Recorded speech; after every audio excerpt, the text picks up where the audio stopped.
Virtual News.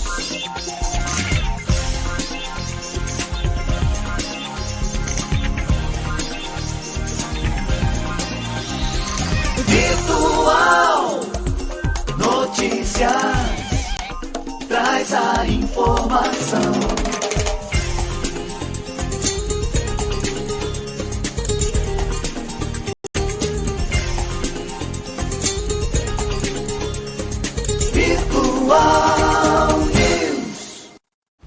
Olá, um bom dia para você que está em www.radiovirtual.com.br. Terça-feira, dia 2 de agosto de 2022. Um bom dia aos poderes constituídos, ao Legislativo, ao Executivo e ao Judiciário.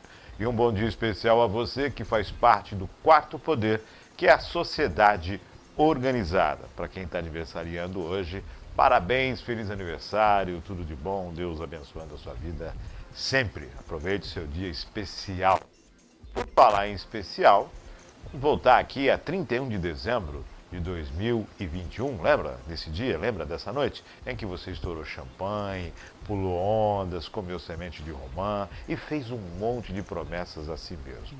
Então, nós já estamos no 8º mês do ano de 2022. Você deu início a essas propostas? Você já deu início a esses projetos? Seja uma faculdade, seja tentar buscar aí perder peso, entrar em forma, uma qualidade de vida. Qual foi o seu projeto e o que você fez para dar início a esse projeto? Se já fez, se já está aí desenvolvendo, maravilha. Se não, ainda tem tempo, hein? Ainda faltam pouco menos de 4 meses, aí, um pouco mais de 3 meses e alguns dias para que você tenha de início a esse projeto. E lógico, senão você vai chegar agora em dezembro, vai pular ondinhas novamente e vai prometer do mesmo jeito. E depois reclama de político, né? Bom dia, César. Bom dia, Márcio, meu amigo. Bom dia a todos aí que nos acompanham. Uma terça-feira de sol, mais um mês começou ontem, né?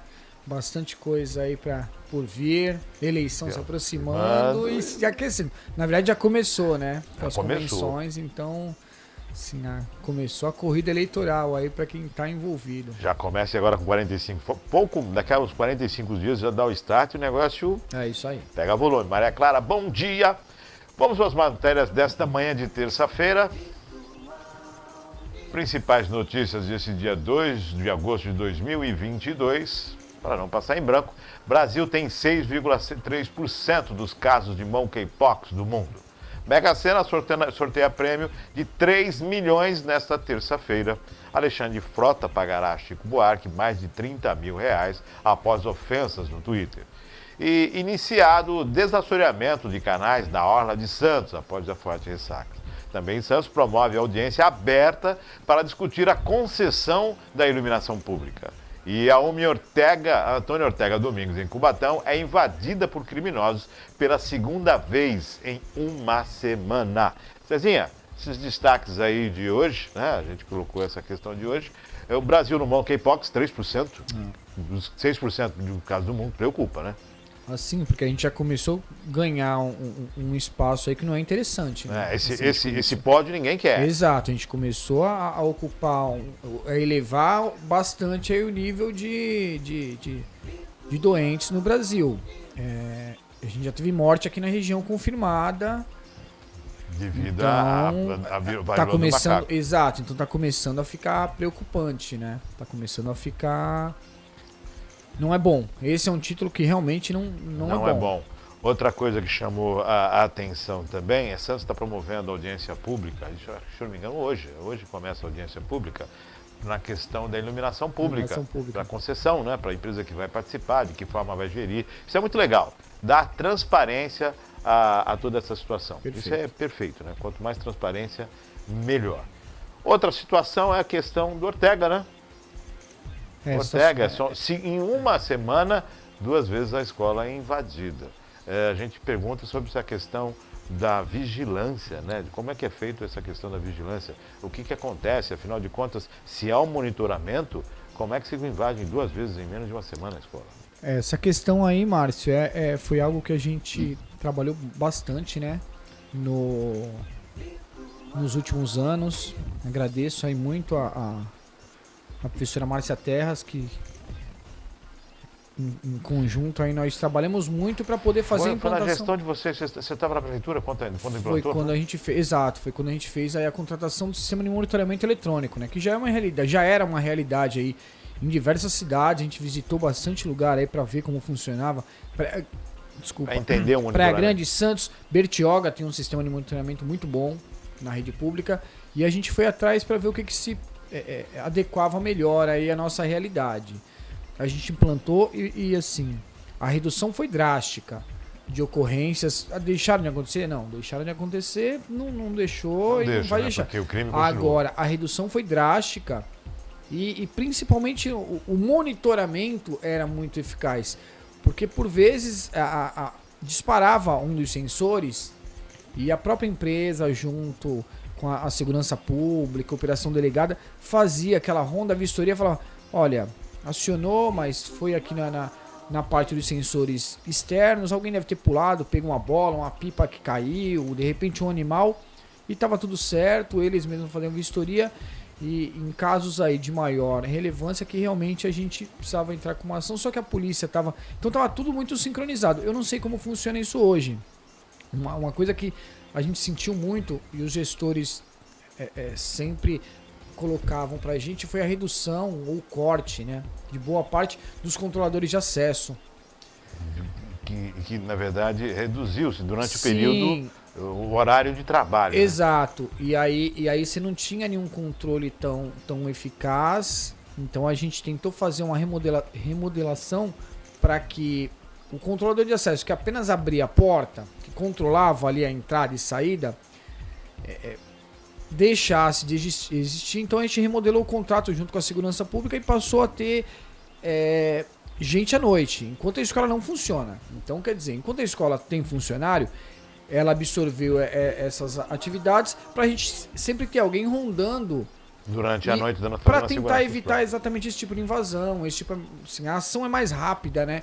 Se tem alguém ali acompanhando em loco e alguém invade, dispara um sensor, na hora já aciona a polícia, já aciona. Agora, quando isso acontece, fica... Duas vezes, quer dizer, não houve acionamento, não houve acompanhamento, porque não se entrou para pegar um único índice. Se entrou, isso demorou um tempo na unidade para roubar ar-condicionado, né, condicionadores de ar, para roubar instalações, para roubar cabeamento. Então, né? exato. Então, ficou-se um tempo. Ficou-se um tempo nessa condição. Então, né? porque quando entrou, você estourou um vidro, pegou uma bola, foi embora, arrombou uma porta. Agora, para você retirar equipamentos, retirar cabeamento, retirar cobre, retirar... Por mais... Você leva... Em Lorena, a gente teve uma ocorrência parecida há poucos dias atrás. Estouraram os aparelhos de ar-condicionado para levar o cobre, levar... E isso tudo tem um destino, né? E agora resta saber Sim. qual é a condição para isso. Quando a gente fala de um roubo na escola, é um roubo que tem um peso ainda maior. Por quê? Porque é a sociedade que foi negligenciada em algum momento, que agora, né, o indivíduo da sociedade, que agora ele se volta contra o poder dentro de um estabelecimento que propõe a evolução humana. É isso aí. Daqui a pouco nós estamos vendo o mesmo acontecer em uma UBS, em um hospital, quer dizer, essa é a noção da importância da escola para esse indivíduo é zero. Porque ele não teve essa noção de importância. Quer dizer, é um crime, não é um crime apenas contra o patrimônio, é um crime contra os alunos que ali estudam, é um crime contra aqueles que ali trabalham, é um crime contra a evolução da sociedade. Não, e é triste porque, poxa, é uma escola pública, é um lugar onde as crianças estão ali para desenvolver, para se tornarem melhores pessoas, se tornarem cidadãos de bem, e aí você deixa de ter aí a segurança no local, você deixa de ter o bem-estar. Assim, hoje em dia não é mais um luxo, um conforto o ar-condicionado. É uma necessidade. É muito quente. As unidades são muito quentes. As janelas hoje já não são como eram antigamente, que eram janelões que circulavam entre... Não, são menores exatamente para evitar invasões. Então você tem aí alguns problemas, assim, o transtorno que isso traz para o contexto despesa todo. que é para o município reparar, e o tempo que vai levar para reparar, porque a manutenção pública, ela leva, em alguns momentos ela é dinâmica, em outros ela é polêmica. Né? E o tempo que vai levar para se reparar e o custo disso é infinitamente maior do que ele vai conseguir na venda do material, na venda daquilo do que ele roubou, na venda do ilícito. Sim. É muito menor. Sim. O que ele vai conseguir ali, nossa, o prejuízo que ele deu para a municipalidade é enorme. Não, e a manutenção pública aí, se for voltar nesse ponto, é que tá. Manutenção pública, Vai demorar. a gente, assim, eu quando paro e analiso, conhecendo como funciona a gestão, eu sei que não dá nem para responsabilizar o gestor da pasta ou a pasta em si, porque a segurança pública, ela tem... De repente você coloca aí, né? se nós precisássemos decidir o que hoje, para manutenção, para Secretaria de Manutenção, o que é mais prioritário? Arrumar, de repente, uma torneira na UBS que deixou de funcionar, ou arrumar aquela porta, ou arrumar o ar-condicionado da escola. Ele vai, por quê? Porque, é saúde pública, ele depende das pessoas ali com a higiene. Então, quer dizer, não dá pra responsabilizar. Assim, infelizmente, o responsável pela coisa não acontecer ainda é o líder do governo, o executivo, o prefeito, quem está acima para fazer a gestão, que não divide a tarefa. É uma briga que, assim, a maioria das cidades da região já tem a sua própria equipe de manutenção dentro da SEDUC. Que é justamente porque ela sabe a prioridade dela. Da velocidade necessária para o atendimento. Né? São 53 escolas, né, Márcio? Não são 5. Então não dá, assim, para ficar... Exato. Isso tem que ser contínuo. Tem que ser ali, em loco, tem que ser próximo, tem que ser... tem que aproveitar a época de recesso, férias escolares. O tempo de permanência dentro da escola do indivíduo, 2 ou 3, para promover essa ação criminosa de roubo. Quer dizer, é triste. Não soou o alarme, não se fez a vigilância, não se acompanhou, não se esteve lá. E nós temos a questão da central de monitoramento, nós temos todo um... Existe esse controle, existe essa preocupação, não sei te dizer, existe esse monitoramento, né? E a falha foi de quem, né? O que aconteceu? O indivíduo pulou, e por quê? Acionou? Como é que foi, né? Porque não ficou 1 minuto, nem 2, né? Não foi uma coisa de mais tempo, né? Então, onde é que se está? Não conseguiu chegar, mas chegou por quê? Onde é que estão essas equipes? Né? Elas ficam tem rondando, um gap aí, base. tem um gap aí, um lapso aí muito assim, grande entre a entrada, tudo que levou, a solução, a identificação. A gente tinha um sincronismo muito bom aí entre o prestador de serviço, que é uma empresa muito boa, muito séria. Tudo que a gente precisou, eles sempre nos atenderam assim, com a maior presteza do mundo. Segurança pública também estava ali muito linkada a qualquer... A gente estava se falando aí constantemente, trabalhando em cima de soluções, de melhorias, então eu não sei dizer como funciona hoje isso, mas a gente tinha isso muito bem alinhadinho. Nós estamos falando do Jardim Casqueiro, né? Sim. No Ortega, que fica ali em frente ao Almerinda, não é isso? É isso aí. Então nós estamos falando de 2 escolas ali, né? E o Ortega é uma escola pequenininha. Pulou em uma, pulou em outra também. Arrumadinha. Essa preocupação. Triste. Por quê? Né? O que está acontecendo? As equipes ficam rondando, as equipes ficam estacionadas, porque se a equipe ficar aqui em Cubatão para chegar no Casqueiro ou em qualquer outro lugar no Bolsão fica difícil. Agora, se as equipes são setoriais, quer dizer, como é que é feito esse monitoramento? E a estratégia, né? Não sei dizer como é que está funcionando isso Qual hoje. o número que o cidadão liga? É 190? É 156? Qual o número que ele liga? Olha, estou ouvindo um barulho aqui, um alarme foi acionado. O que acontece, né? Então, acompanhar isso mais de perto. Perfeito? Vamos então à matéria, as matérias desta manhã. Publicado no Diário Oficial da União as indicações para ocupar os cargos de ministros no Supremo Tribunal de Justiça, o STJ. Os indicados pelo presidente da República, Jair Bolsonaro, são os desembargadores Messod Azulay Neto e Paulo Sérgio Domingues. Azulay é juiz no Tribunal Regional Federal da 2ª Região, que fica no Rio de Janeiro, indicado para ocupar a vaga decorrente da aposentadoria do ministro Napoleão Nunes Maia. Já Paulo Sérgio Domingues é o juiz do Trabalho Regional Federal da 3ª Região em São Paulo, indicado para ocupar a vaga decorrente da aposentadoria do ministro Nefe Cordeiro. Assim que as indicações chegarem ao Senado, caberá ao presidente da Comissão de Constituição, Justiça e Cidadania, o senador Davi Alcolumbre, marcar a data das sabatinas de Azulay e Domingues.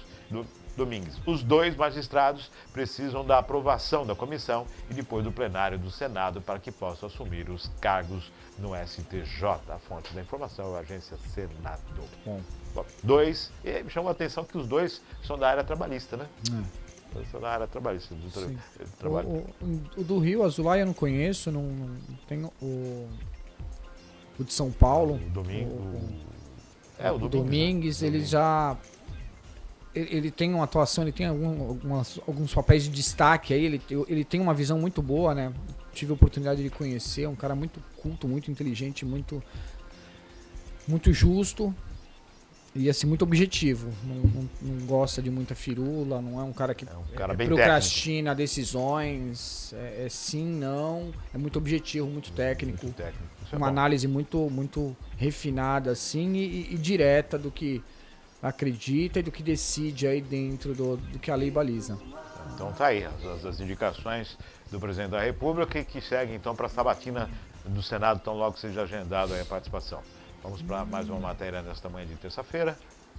3 medidas provisórias poderão ser votadas pelo plenário do Senado na sessão de quarta-feira. A definição da pauta ainda depende da aprovação das matérias na Câmara dos Deputados. A expectativa é que os deputados votem as MPs o mais urgente possível, já que 2 delas vencem nos próximos dias.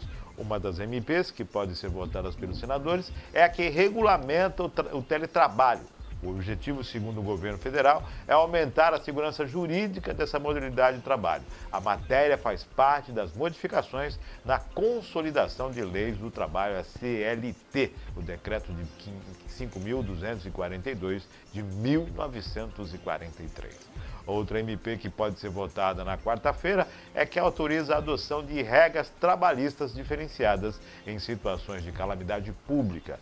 Entre as medidas diferenciadas está a possibilidade de empresas cortarem ou suspenderem temporariamente as jornadas e salários dos trabalhadores. A MP também trata a concessão de férias coletivas, do aproveitamento e da antecipação dos feriados e do uso dos bancos de horas. O texto, que também tem validade até o dia 7, recebeu 148 emendas. Também poderá ser votada a MP que institui o programa Emprega Mais Mulheres e Jovens. A medida provisória busca incentivar por meio de inserção e manutenção desse público no mercado de trabalho. O texto já recebeu quase 300 emendas e tem validade até o dia 14 de setembro. Entre outras previsões, a norma cria medidas para impulsionar a empregabilidade das mulheres, como flexibilização no regime de trabalho, como a adoção de jornada parcial e banco de horas, por exemplo, qualificação em áreas estratégicas a fim de estimular a ascensão profissional e o apoio na volta ao trabalho após a licença maternidade. A fonte é a agência Senado. Primeira delas, teletrabalho. É essencial, né? As 2 primeiras aí, tanto o teletrabalho quanto a situação de calamidade pública, são coisas que a gente acabou vivenciando aí por conta da pandemia, né? São experiências novas que a gente não tinha preparo e viu que tem algumas brechas aí que precisam ser consertadas, precisam ser ajustadas para dar segurança para o trabalhador, para dar segurança para a empresa, para o empresário. Algumas delas são... isso aí. Algumas delas são complicadas, são delicadas. A questão, por exemplo, de corte, suspensão em função de calamidade pública, mas evita a quebra de muita empresa que acabou quebrando nos últimos 2 anos, exatamente por pelo custo, né? Não ter condição de manter ali Me chama atenção, nessa segunda medida provisória, César. É porque, assim, eles querem suspender o pagamento de salários e atividades, suspender. Perfeito. A suspensão do contrato, inclusive ela existe já na legislação. Sim. Você pode suspender o contrato com a empresa, né? Você pode pedir a suspensão do contrato e depois retorna. Muitas vezes isso é possível. Só que me chama a atenção que, especificamente na pandemia, eu estou suspendendo a condição da empresa pagar e do outro lado de alguém receber. Só que eu tenho que pensar também que se esse alguém não vai receber, como é que ele vai pagar? Então começa a se pensar em suspensão de tudo. Ó, suspende o salário, suspende o pagamento de conta de água, de luz, dos boletos bancários, do teu cartão de crédito. Vamos suspender isso aí, vamos congelar neste momento. E assim que terminar a pandemia, assim que voltar à atividade, a gente retoma essas condições. Porque, na verdade, serviços essenciais acabaram acontecendo também algumas suspensões, né? Água, luz, telefonia, no período da pandemia. Assim, então aí que tá. Tem muito ajuste que precisa ser feito. A CLT é uma lei antiga. 1943, né? Que precisa ir se modernizando, precisa ter alguns ajustes, e são ajustes importantes. E por fim, que um ajuste também que é necessário, é essencial, é esse estímulo aí a mulher, né? aos jovens, ao mercado de trabalho. Infelizmente hoje quem tá aí, quem não tem experiência para ingressar no mercado de trabalho, tem muita dificuldade. Para mulher, mãe, é difícil também, porque não é a gente não tem oferta para todos que precisam de ensino integral. Então a mãe sabe essa abertura para de repente um emprego com jornada parcial, porque a outra parte do tempo ela vai ter que estar com o filho. Assim, algumas, graças a Deus, conseguem a vaga no período integral, mas não há vaga para todas as crianças. É um trabalho que precisa ser feito aí, remodelado, para se adequar a isso. Então é extremamente importante a gente conseguir inserir. Me chama atenção nisso, César, porque assim, a partir do momento que eu começo a dar concessões, vai trabalhar só meio período, vai ter isso, vai ter aquilo, eu começo a criar uma disparidade de produtividade que chama a atenção do empresário. Então, qual a vantagem que ele tem? É lógico, tem a vantagem social. Eu estou falando da visão de lucro. Qual a vantagem que ele tem em contratar uma pessoa que vai trabalhar meio período e ele contratar uma outra pessoa que ele vai ter o período integral? Então, a necessidade de adequação. Mas é evolução, mas é pra gente evoluir como país. Ué, você vai pra fora aí, todo mundo trabalha por hora. Você vai trabalhar por hora, receber semanalmente, e se você trabalhou 10 horas na semana, você vai receber por 10 horas na semana. Então quer dizer, se você... só que hoje a gente está amarrado, não. É o salário mínimo, é tudo muito engessado, é uma coisa muito, é um pensamento muito medíocre ainda. Se tem que abre para produtividade, poxa, é interessante para você, você vai ganhar menos, você vai receber menos, porque você vai trabalhar menos horas. Só que é contrato 2. Então é melhor pingar para 2 do que secar para todos. Então, aí tá. Então é preciso observar essa mudança. Não é só o incentivo. Exato, não. Tem todo um ajuste. Por que você tem que incentivar? O que está impedindo a contratação? Até porque, Márcio, a gente precisa ser muito sincero, muito justo. O empresário, isso é princípio básico de administração. O camarada só é empresário, ele só empreende para ter lucro. Se ele não tiver lucro, ele encerra a empresa dele, coloca o dinheiro dele no banco e vai viver de rendimento. Então, não adianta querer também empurrar tudo na conta do empresário.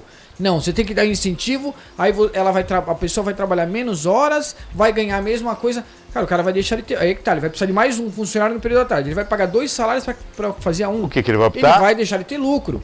Ele vai optar para concorrer. Então não dá também para colocar a conta toda na empresa, porque não é só o empresário, não é só o privado que mantém a sociedade. É uma junção de sociedade, governo e o privado. Para que não tenha dúvida, nós estamos sendo contra os incentivos. Nós estamos dizendo que é necessário você observar o porquê você está sendo obrigado a criar os incentivos e, por que não, a adaptação, a mudança mais profunda nisso, que garanta para ambos os lados o desenvolvimento e o crescimento. A evolução. Porque senão a gente vai viver empurrando a despesa para porque o governo adora fazer isso. E ao invés de ficar criando e ampliando bolsas, auxílios, etc., a gente vai estar empregando mais pessoas, dando dignidade, produzindo mais e melhor, assim, dando oportunidade das empresas crescerem, ao invés de ficar tirando do que se recolhe para dar em bolsa. A gente começa a crescer como país. Então, essa é a posição. Porque o governo, na pandemia, o governo falou, vou te emprestar o dinheiro para você pagar o salário. O cara ficou sem trabalhar, a empresa ficou sem operar, ele pagou. Ele pegou aquela dívida e pagou. Sim. Mas, na verdade, se ele despede todo mundo, quem ia pagar era o governo. Sim. O seguro-desemprego ia segurar o pessoal que, parei a atividade, estou dispensando todo mundo aqui, estou suspendendo o contrato de todo mundo, e você vai todo mundo para o seguro-desemprego. Você seca o cofre da caixa, paga tudo que tem que pagar, e aí como é que faz? Então, agora o cara ele tem o salário desse mês e tem a dívida da época da pandemia. E aí você não quer que o cara tenha lucro? Como, né? A gente só vai crescer se sobrar dinheiro, sobrar lucro para o empresário e reinvestir. Perfeito. Porque senão, como eu falei, ele vai encerrar a empresa dele, ou ele vai investir esse dinheiro lá fora, em outro país que ele consiga ter giro, ou então ele vai vai mudar. Rendimento, vai fechar a empresa, vai guardar no banco e vai fechar posto de trabalho. Do que render. Vai fechar posto de trabalho. Vamos a mais uma matéria nesta manhã de terça-feira. Instituto Brasileiro de Geografia e Estatística, o IBGE, prorrogou para 3 de agosto o prazo de inscrições para os recenseadores. A inscrição são para o processo seletivo complementar para recenseadores. São 15.075 novas vagas para trabalhar no censo 2022. Segundo o Instituto, trata-se de um processo complementar que oferece vagas ainda não preenchidas em diversos municípios do país. A previsão de duração do contrato é de até 3 meses, podendo ser prorrogado com base nas necessidades de conclusão das atividades do Censo Demográfico 2022 e na disponibilidade de recursos orçamentários. As inscrições para o certame são gratuitas. A jornada de trabalho recomendável para a função de recenseador é de, no mínimo, 25 horas semanais, além da participação integral e obrigatória no treinamento. A remuneração será por produção calculada dependendo da região das unidades recenseadas, os domicílios urbanos ou rurais, do tipo de questionário, ampliado ou simplificado, das pessoas recenseadas e do registro no controle de coleta de dados. No dia 1º de agosto, ontem, o censo começou. Serão mais de 183 mil recenseadores visitando todos os domicílios do país, que o IBGE calcula serem cerca de 75 milhões. Além de saber exatamente qual o tamanho da população, estimada atualmente em 215 milhões de habitantes, o censo vai tirar uma fotografia detalhada dos brasileiros, mostrando as principais características socioeconômicas, idade, sexo, cor, raça, religião, escolaridade, renda, existência de saneamento básico nos domicílios, entre outros dados.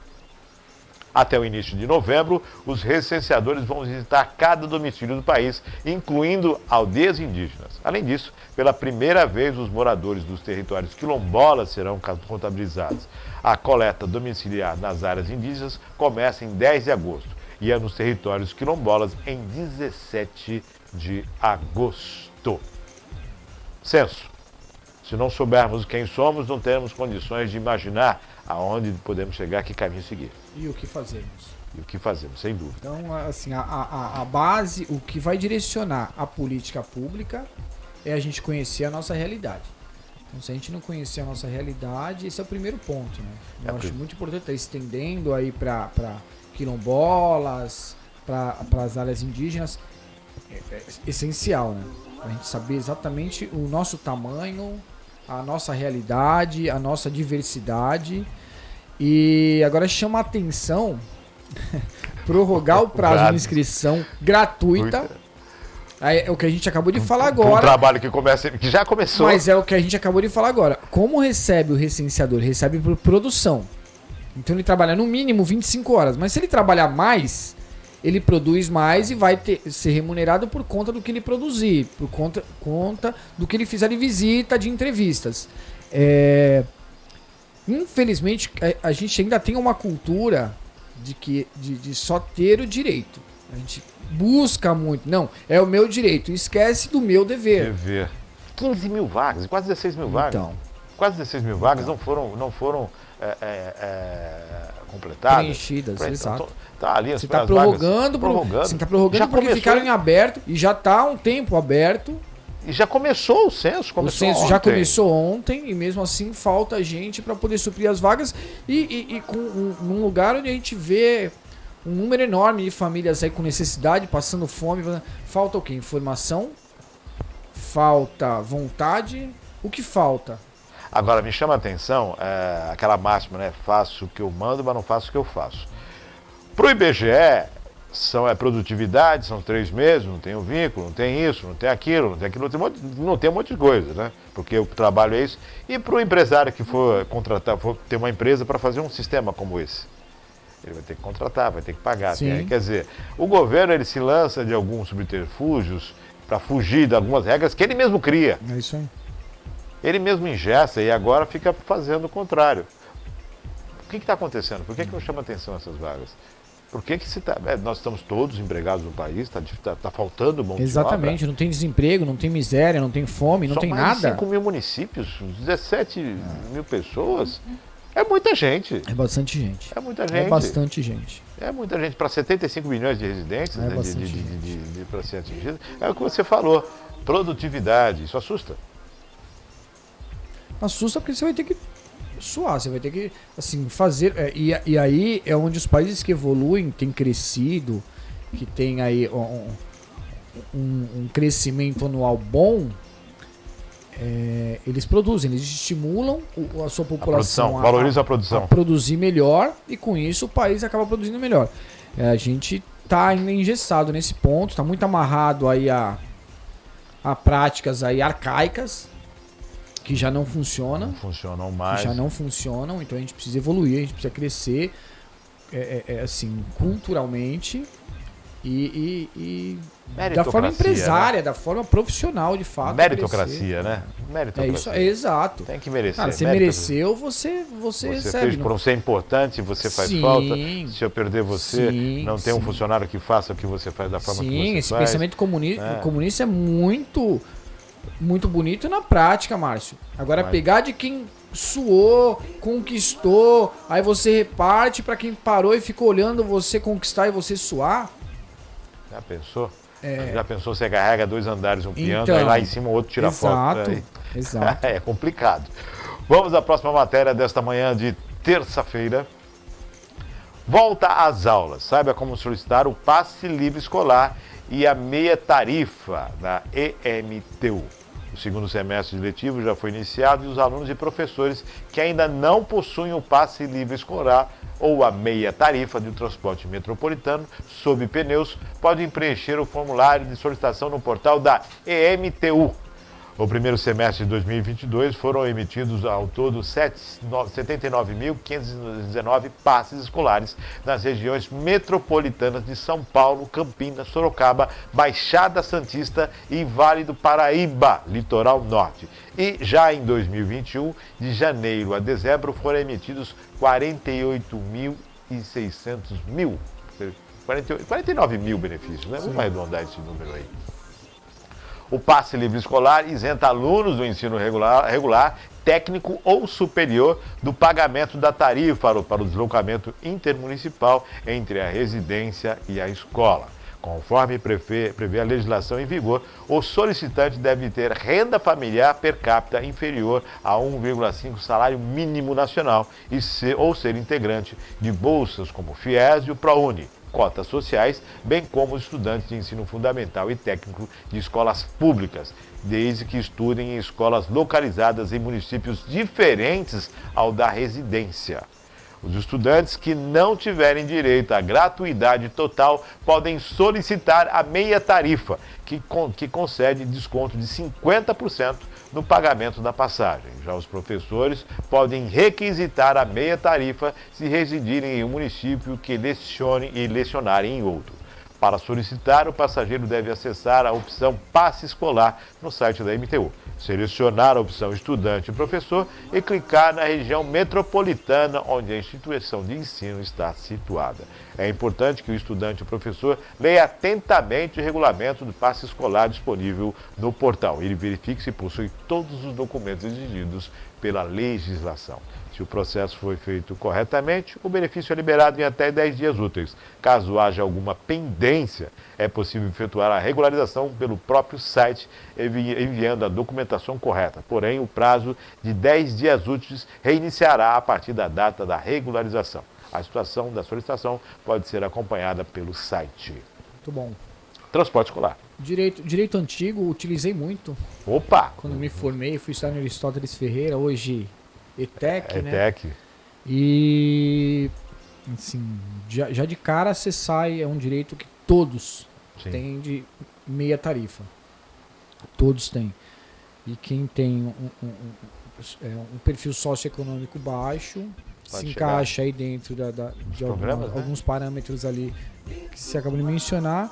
Tem o direito à concessão aí do Benefício integral, né? benefício integral. Isso a gente é outra coisa também que muita gente não conhece. Ah, não, mas eu preciso, não, e como é que meu filho vai se não tiver o transporte universitário? E aí, assim, a gente fez um trabalho muito grande ali de conscientização a época em que estávamos na SEDUC por conta disso, porque muita gente não conhece esse direito, esse benefício da tarifa. Então, a gente trabalhou muito aí, explicando como funciona, onde solicita, como solicita, o que precisa, porque é exatamente para dar aí direito a quem tem uma condição Tanto aluno quanto menos professor. favorecida, tanto aluno quanto professor. E lembrando que nesse caso, escolas que em municípios diferentes. Existe Sim. também a questão do passe no transporte coletivo municipal. Isso, né? exato. Também tem isso, mas isso aqui é o que me chama a atenção, que às vezes muitas linhas intermunicipais, elas passam em pontos específicos na cidade, que até poderiam ser utilizadas para o transporte Sim. de estudantes, né? Porque elas acabam atendendo Sim, sim. com muita propriedade, é mais uma opção. Você lembrou no transporte universitário, César? E eu também, né, já participei na época da utilização do transporte coletivo intermunicipal para estudar. E o transporte universitário, hoje ofertado em algumas cidades, ele leva ao conforto, a condição melhor de se chegar à escola. Eu lembro que para você chegar às 7 horas na escola, você Sim. tinha que sair no máximo 5h30, você tinha que estar dentro do ônibus para conseguir chegar às 19 Exato. horas para você dar sequência nos Exato. seus estudos. Para quem chegava às 7 horas da manhã, às 5h30 da manhã já tinha que estar dentro do ônibus para chegar a tempo de Sim. estudar. Então você imagina, você daqui para aqui, para a cidade mais próxima, Santos, você ter esse problema de deslocamento. E aí você imagina, se você trabalha durante o dia, você vai chegar em casa meia-noite, 1h da manhã, e vai descansar e acordar às 9h, quer dizer, era uma rotina pesada. Sim. E aí ônibus lotados, né, porque é o horário de pico. Então o transporte universitário ele veio dar um conforto, uma segurança melhor ao aluno. Mas existem também algumas soluções. É que é um assunto também Bem, que a gente lembrando que a gente já está há 40 anos, é. né, quase 40 anos Exato. transportando. A gente os alunos. levaria aí 3 programas No mínimo. só falando sobre esse assunto, porque tem diversas outras. Assim, precisa se sentar e chegar a um consenso. Por exemplo, eu tinha direito, assim, o munícipe em Cubatão conquistou esse direito, como você falou, 40 anos, isso acaba acontecendo no transporte universitário. Eu nunca utilizei, porque eu nunca precisei. Assim, eu não tinha necessidade, eu sabia que tinham outras pessoas que tinham, e era limitado, não era para todos. Eram 5 ônibus Então, no início. exato, ônibus não da era, prefeitura. então, não era, nunca foi estendido a todos, como tem a briga até hoje. Não, todo mundo tem que ter direito. Não dá, sim, porque o dinheiro do município, ele é um recurso para ser utilizado na educação básica. Transporte A educação estudante básica outra coisa. vai da creche ao 9º ano do ensino fundamental. Então, a gente precisa priorizar. Não tem dinheiro sobrando, a gente precisa priorizar. Então, eu nunca utilizei, porque não havia condição. Não havia... Eu tinha havia condição, possibilidade. não tinha essa necessidade, então eu conseguia me locomover com meus próprios recursos, então abri mão dessa utilização. Dentro do município, há sim todo um trabalho, e até o benefício, o incentivo é menor, porque o que a lei prevê? A lei prevê que o aluno ele precisa estudar, a comunidade escolar tem que ser a região onde ele reside, exatamente para ver a participação da comunidade escolar dentro do ensino. Então, o pai, é interessante o pai ter contato com os professores, com os inspetores que recebem, com o diretor, que normalmente está na porta da escola recebendo os alunos na entrada. acompanhando a saída dos alunos. Então é interessante ter o contato com a mãe, com o tio, com o avô, com a avó, para se conhecerem, para participarem. Se o aluno começa a ir e voltar só de ônibus, ele vai conhecer no máximo o motorista do ônibus e o monitor que está no ônibus. Agora o pai, a mãe do aluno, assim, muitos não conseguem estar na escola para uma reunião, então, apesar de muitos também não conhecerem que é direito garantido por lei a ausência da profissão para acompanhamento do seu filho na atividade escolar. Não, eu não posso ir porque é meu emprego. Não, isso é garantido por lei, é um direito garantido por lei você participar da vida escolar do seu filho. Você tem uma reunião, você tem alguma necessidade de acompanhar alguma atividade do seu filho, é garantido por lei. Então você não precisa deixar de ir na reunião de acompanhamento do ensino do seu filho, porque não, é uma conversa que muitos não sabem. Então, Márcio, a ideia é que você tenha a oferta de vaga próxima onde o aluno reside, e não que ele fique se locomovendo por segurança, por um melhor desenvolvimento escolar, tendo a comunidade toda próxima. É diferente, né? Exato. Diferente. E lembrando que eu sempre me questionei o porquê que algumas cidades não acabam desenvolvendo, não tem dentro do seu território faculdades, né? Não tem as universidades instaladas, mesmo as particulares, né? Por que isso não ocorre? Vamos pegar, há quantos anos se transporta estudantes gratuitamente? Quanto se gasta nisso por ano? E não há interesse em trazer uma universidade para a cidade, para que mesmo particular, esse valor que se gasta em transporte possa ser revertido em bolsas? Vai em incentivo, né? A gente tem um exemplo aí do querido Lanza, que faleceu há pouco agora. Todo o trabalho que ele fez aí na época de Aelis, Unimonte, após a venda aí da instituição para São Judas, foi para São Vicente, fundou a UniBR, e que hoje tem quantos alunos se formando na UniBR, há quantos anos. Então é incentivo, assim que tá. Eu acho que o Cubatão precisa começar a fazer um trabalho mais forte na parte indústria, comércio, começar a trazer investimentos para a cidade, ser atrativo para trazer investimentos, porque há sim demanda, só que como você não tem universidade aqui, você acaba indo para outro lugar. Aí você abriu, tanto é que você abriu a universidade em Cubatão, basta fazer o levantamento de quantos alunos são da cidade. Então, se você está transportando, é porque você tem demanda, né? Sim. Então você tem demanda, você vai ter que estudar isso aí. para você fazer. Se você tem transporte, é porque você tem demanda. E o César comentou... E se abrir mais linhas do universitário, você vai ter mais gente sendo transportada. Uma vez eu conversando com a secretária Marilene Monte Real, secretária de Educação, a gente estava conversando na época no Querida programa, amiga. E a gente conversando a respeito da questão do ensino, do investimento que você Sim. pode usar como investimento, eu questionando sobre a questão das merendas, das escolas públicas, né, sejam estaduais ou municipais, a questão do morador de Cubatão, de repente a mesma família, 2 filhos, um na estadual e um na municipal. A da municipal recebia um kit, a do estadual não recebia. Então tinha toda uma situação. Sim. E ela comentou, falou, olha, eu vou poder atender a tudo a demanda de ensino a partir do momento que a minha obrigação se torne excelência. Ou seja, quando o ensino municipal, as escolas municipais estiverem em excelência, eu posso aplicar dinheiro em qualquer outro lugar. Exato, é isso. Então, para você ter uma ideia, a responsabilidade que é acompanhar a educação no município. César falou, é difícil investir em outro local. Qualquer outro lugar, assim, qualquer outro nível da educação. Então você pode investir em bolsa, dependendo da excelência do ensino ao qual você é obrigado. Não, você precisa ter a tua demanda atendida. Totalmente atendida. A gente não tem fila de espera em creche, não tem fila de espera. Não tem fila de espera para cuidador. Não tem ninguém aguardando, exato. A gente tem atendido tudo o que é pelo menos essencial para a educação básica? Tem. Então a gente vamos aplicar dinheiro. As escolas estão todas em dia. Aí vamos aplicar dinheiro em outros níveis. Dentro da educação em outros níveis. Porque alguém tem que responder por isso, entendeu, Márcio? Perfeito. E assim, geralmente quem responde é o gestor inicialmente o gestor da pasta, posteriormente o gestor de contrato, fiscal de contrato e prefeito. Então, peraí, tem todo, não é assim, uma bagunça. Um exemplo disso foi quando a gente teve o problema da pandemia e que não podia servir o alimento pronto. A gente fez todo o aditamento. Não, mas que demora. Não, mas tem que ser um kit para a família toda. Não.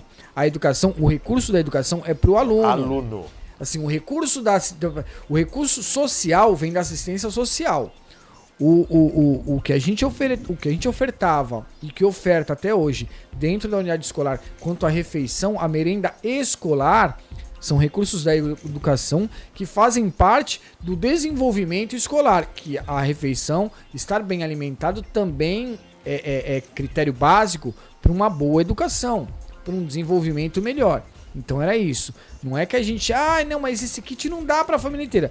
Não, mas assim, nem poderia dar, porque a gente não pode ofertar o recurso da educação para outras áreas. Vai causar um desequilíbrio, além de não cumprir a lei, de eu estar descumprindo a lei, causa um desequilíbrio Total. no orçamento. Como é que você vai justificar uma demanda ainda maior de alimentação? Porque, Exato. na verdade, você tem um custo no aluno na escola e você tem essa questão da alimentação. Já falando de uma rede de 17 mil alunos, era uma rede de... Ou seja, 17 mil 1.500, recebendo. Então tem essa situação. Tá aí, para pensar essa questão do transporte, do passe escolar, nós chegamos na merenda. Vamos à próxima matéria desta terça-feira. Destaque dessa terça-feira. CDHU inicia obras do Viver Melhor no litoral paulista. A Companhia de Desenvolvimento Urbano, Habitacional e Urbano, CDHU, iniciou hoje, 2 de agosto, a reforma de 600 domicílios precários situados em 2 municípios da Baixada Santista, por meio do programa Viver Melhor. Serão contemplados os núcleos Ilha 4, em Bertioga, Maranata, em Itanhaém, e Antônio Novaes, em Peruíbe. O presidente da CDHU, Silvio Vasconcelos, participa dos eventos de lançamento.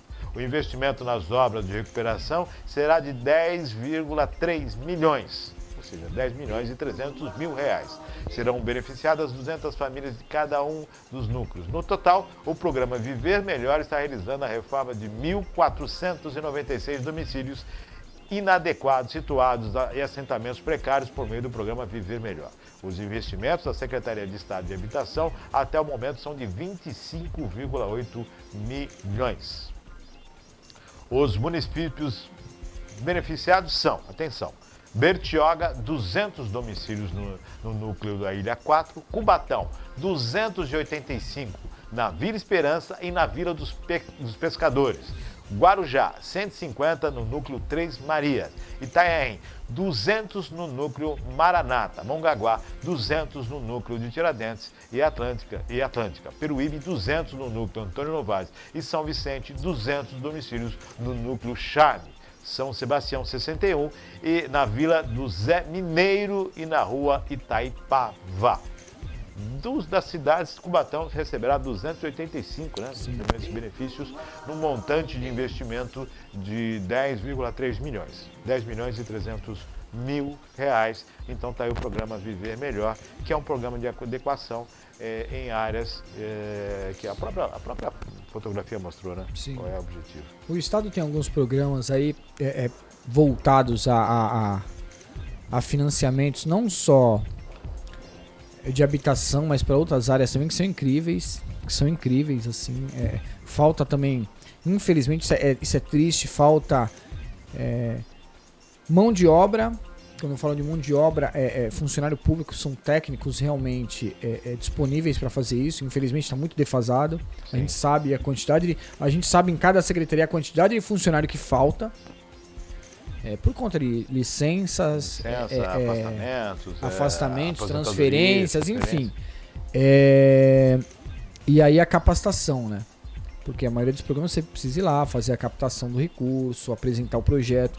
Então, hoje você tem raríssimas pessoas que sabem fazer um projeto do início ao fim dentro do serviço municipal, o que é triste. Perfeito. As que sabem muito bem, mas estão atoladas de coisas para fazer, pessoal do planejamento, isso é triste, mas tem alguns projetos assim incríveis, CDHU é um deles aí, que isso aí é essencial. O que precisa é que a fiscalização seja mantida após a retirada dessas casas em situação precária, para que não... Porque senão você tira 285 e daqui a pouco você tem 560 de novo. E algumas são adequações, pinturas, reformas, né? Nem é tirado, é feito uma... Sim. Eu vou fazer um paralelo aqui, César, porque quando se anunciou a adequação do viaduto Rubens Paiva, festejou-se o investimento de quase 73 milhões de reais. E eu entendi aqui que eu estaria festejando um erro de projeto, um erro de cálculo, que fez com que o Estado investisse mais 73 milhões em uma obra. E está aí um paralelo bacana para fazer. Com 10,3, com 10 milhões e 300 mil, olha o que o CDHU está fazendo. É isso aí. São 285 moradias só na cidade de Cubatão. No total são quase 1.500. Então, agora você imagina, se com 10 milhões fizesse isso, você imagina se essa obra que está sendo feita agora do viaduto tivesse sido feita corretamente. Esses 73 milhões que estão sendo investidos agora na correção do erro de projeto, ou erro de quem quer que seja, tivesse sido investido na habitação. Quantas casas não poderiam estar recebendo esse benefício agora? Exato. Nós poderíamos estar multiplicando no mínimo por 6. Mas há responsabilização? Então, se não há responsabilização, se não há nenhuma sanção quando você... Assim, Márcio... De quem foi o erro do projeto? Exatamente, a gente está falando de um erro que está custando só agora, fora... O transtorno para a comunidade. Fora a quantidade de recursos que já foi dispensado ali naquela área. Sim. Só nesse momento são 70 milhões. Olha o tamanho do rombo pro munícipe que paga o seu imposto ali em dia, que sua para pagar o seu carnezinho em dia, por conta de um erro técnico, que poderia ter sido avaliado anteriormente, político, antes da obra ser feita. Então. Faz isso na empresa privada e aí você vê o que te acontece. Então, se não há sanção, se não há nenhum tipo de uma reparação, de repreensão desse tipo de atitude, são erros que vão continuar acontecendo. Nós estamos fechando, é um investimento. Não é um investimento de 72 milhões. O investimento está aqui, o CDHU fazendo. 10 milhões e 300 mil, é um prejuízo. É um prejuízo. Você está aqui 10 milhões, quer dizer, se você pega esses 70 milhões e invisto aqui nesse Viver Melhor, eu multiplico por 6. É só ver quanto custou a obra toda. Então, eu multiplico por 6 só essa questão aqui da habitação. Para você ter uma ideia de como é a questão do dinheiro público mal empregado. Exato. Muitas vezes. Lógico, o governo está reparando isso. Perfeito, tem que mais é que reparar mesmo, está perfeito. Mas a gente questiona, e esse prejuízo, quem paga? É isso quem aí. vai pagar esse prejuízo? Vamos para a próxima matéria desta manhã de terça-feira. As betas vagas para curso de padaria artesanal em Santos. O Fundo Social de Solidariedade de Santos abre nesta terça-feira inscrições para 6 cursos de padaria artesanal. As aulas são gratuitas e serão realizadas entre os dias 8 e 15 de agosto, com 10 vagas por turma. As inscrições encerram-se assim que todas as vagas forem preenchidas. Para participar, o interessado deve ter mais de 18 anos, morar em Santos e ter renda familiar de até 2 salários mínimos. A inscrição deve ser feita presencialmente na sede do Fundo Social de Solidariedade, Avenida Conselheiro Neves, 388, na Encruzilhada, das 9 às 12 horas e das 14 às 17. É preciso levar o original e cópia do RG e CPF e comprovante de residência. As aulas serão realizadas no Fundo Social, sempre das 13h30 às 17 horas. Ao término do curso, os alunos ganharão certificado de capacitação. Maiores informações pelo telefone do Fundo Social de Solidariedade, que é o 13 3222 8050. Tá aí. Também é positivo. Isso aí é o tipo de coisa que o Cubatão foi muito forte nisso, né?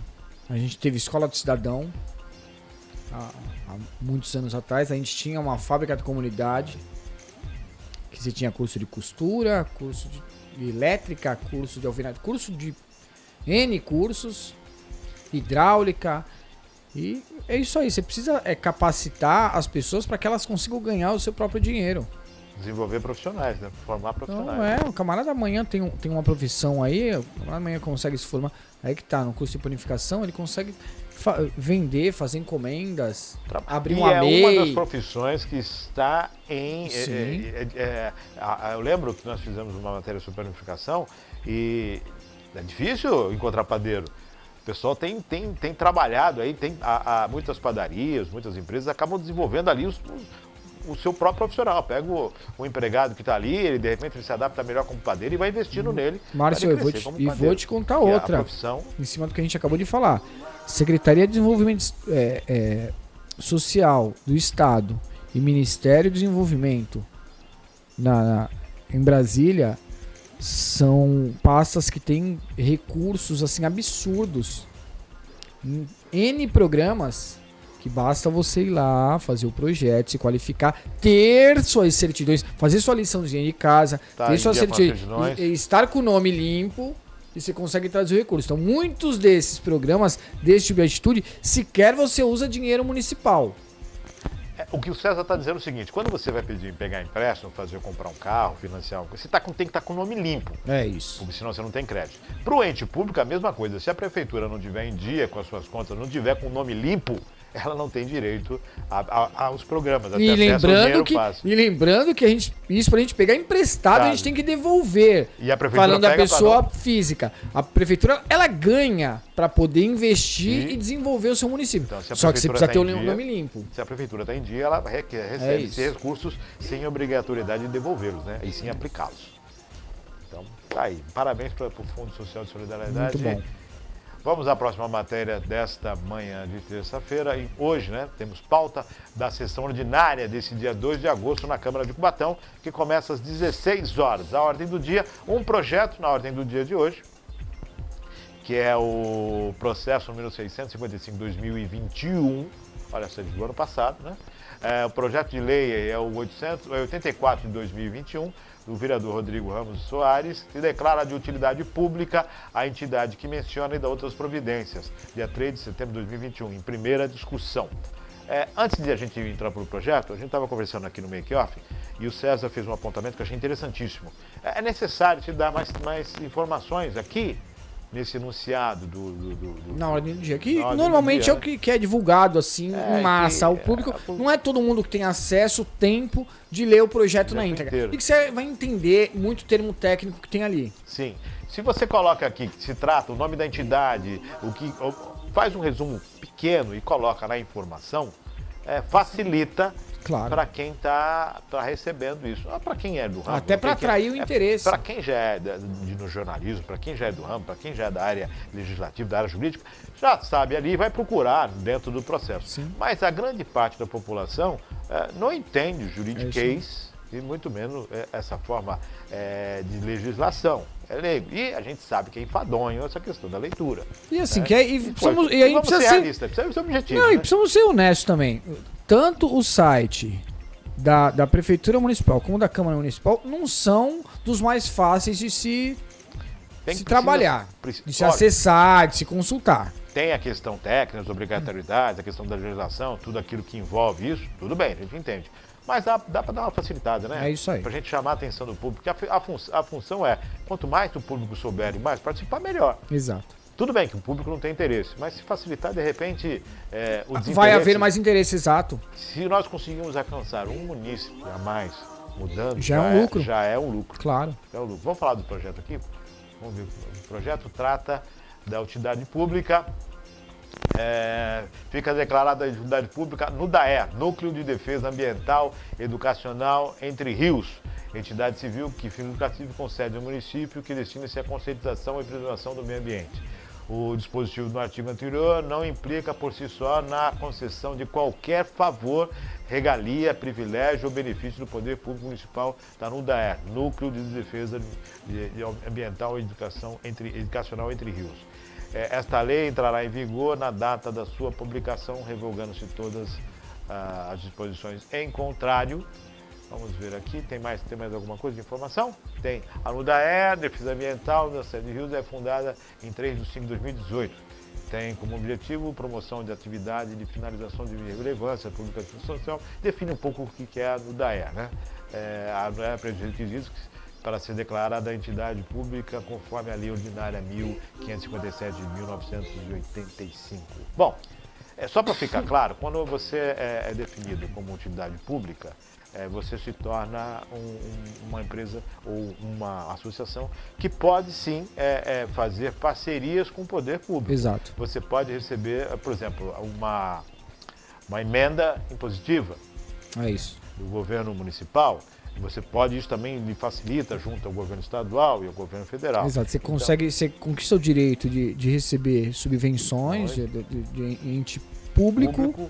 E você também conquista algumas isenções em determinadas taxas, impostos, Então, é algo que, quando se promove uma entidade, se promove observando o trabalho que ela faz, que ela desenvolve e aquilo que ela pode alcançar, né? Então, a partir do momento em que é declarado de utilidade pública, toda uma situação positiva acaba sendo agregada àquela associação. É isso aí.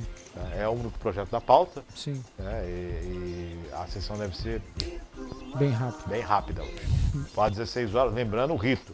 Que as pessoas falam, poxa, é muito chato assistir a sessão na Câmara. Com certeza é fadonho, mas é um rito. Começa com a ordem do dia, né? O que tem na mesa para colocar, né? Os trabalhos da mesa, a ordem do dia. Primeiro é a sessão anterior, né? A sessão da semana passada é aprovada ali, a ata da sessão é aprovada, ele vem o rito, né, da Câmara, os trabalhos da mesa, depois vem os trabalhos dos vereadores, a leitura de requerimentos, depois vem a apresentação dos trabalhos, e aí às 18 horas inicia-se a ordem do dia. Dentro do regimento, a possibilidade de que a Câmara, os vereadores podem decidir em plenário pela inversão da pauta. Sim. E aí, em vez de começar os trabalhos da mesa, começa-se pela ordem do dia. Né? Então, a sessão está programada, a ordem do dia é programada para as 18, mas dependendo da relevância, eles podem colocá-la logo de início, né, às 16 horas.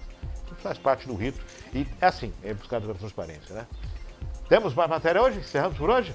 Maravilha. Eu queria só levantar uma bola. Amanhã Sim. é meu amigo André que tá aqui, né? André Lima. Então eu queria só levantar uma bola que é mais a área dele comentar. Eu fiquei sabendo de uma situação ontem, por acaso eu tava em Cubatão fazendo algumas reuniões, vim também encontrar com algumas pessoas por aqui e eu tive informação de que os munícipes estavam recebendo um carnê para pagamento de imposto em nome de Mitra. Sim. E assim, houve até uma confusão, porque achando que era Mitra diocesana, alguma coisa ligada. Diocese, né? Alguma coisa ligada à religião e tal. E buscando a informação daqui e acolá, na verdade é uma empresa que parece que desde o início do ano ganhou a concessão, aí, o direito de fazer a cobrança dos impostos da cidade. Esses impostos estão suspensos. A informação recebida é que eles estão suspensos. Não deveria, exato. Então não são obrigados a serem pagos. Porém, ainda está faltando, acho que está faltando informação para a população. Sabe aquele negócio? Assim, eu quero acreditar, Márcio, que isso foi aí um atraso na divulgação, uma má comunicação, um defeito, uma falha do governo em comunicar sobre isso, porque as pessoas estão pagando. Estão pagando a taxa de lixo? Muitas pessoas estão pagando, receberam seu boleto e estão pagando por não receberem informação.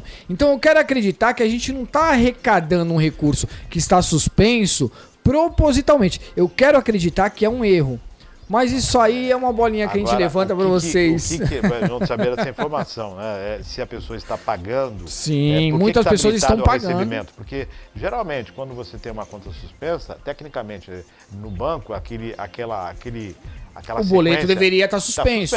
E daria erro quando você fosse lançar. A linha digitada não aceita. Exato, tá? exato. Agora, está suspenso como então? Não, está suspenso assim, pelo que eu estou entendendo, suspendeu só a cobrança. Então, quer dizer, eu não estou mais mandando, mas o que divulgou está recebendo. Se eu suspendi o pagamento, não vai ter pago, está suspenso. Se eu suspendi o pagamento, eu tenho que impedir que alguém chegue desavisadamente no caixa e pague. É isso aí. E assim, o que chamou a atenção foi porque algumas pessoas estão pagando. Porque e aí quando a gente foi questionar, e aí sim se levantou a informação de que não, isso se trata de uma empresa que está fazendo a cobrança e blá. Pô, legal. Só que está suspensa a cobrança. Opa, então. Se está suspensa, não podia estar. O mais interessado não está sabendo ainda com plenitude dessa informação. E já que você não consegue alcançar a informação a todos, você determina a suspensão do boleto do pagamento no banco. Sim. Ó, aquele boleto lá, essa linha digitável e tal, não vai ser pago. Obrigado pela sugestão, César. Tá aí. André, amanhã quem vai estar aqui, André vai estar na quinta-feira. Amanhã é o doutor Heitor Sansduro, que também trabalha com a defesa do consumidor. Então mais um. Heitor, já tem pauta para você amanhã. Já tem uma pauta. César, gratidão, obrigado por estar aqui. Eu que agradeço, Marcos, sempre um prazer, uma honra aí. A terça-feira é mais animada, é mais alegre, inteligente e isso é um prazer, né? Sempre é um prazer a gente discutir aí com qualidade, com inteligência, e levar informação aí a quem precisa e quem deve Eu saber. que agradeço. O Sérgio já foi secretário adjunto de Educação e tem toda uma expertise, está gabaritadíssimo para estar aqui falando com a gente, com certeza, e traz uma condição especial para o programa nosso, que tem uma satisfação ter você aqui com a gente. É uma honra. Forte abraço. Agradecendo ao César, agradecendo a Maria Clara nos botões eletrônicos, agradecendo a sua audiência, agradecendo a Deus por mais esse dia e agradecendo a todos que participam conosco e torcem positivamente pelo sucesso do programa. É dessa forma que seguimos em diante e sempre com gratidão. Não somos apenas este momento, né? Somos seres muito mais evoluídos, só basta começar a ter a consciência para essa evolução se tornar cada vez mais real. O programa daqui a pouquinho está à disposição, tanto no site quanto também no nosso canal no YouTube. Fique com Deus, uma excelente terça-feira para você e até amanhã com mais um programa, já com a questão aí da taxa que está suspensa, está sendo paga, se Deus quiser.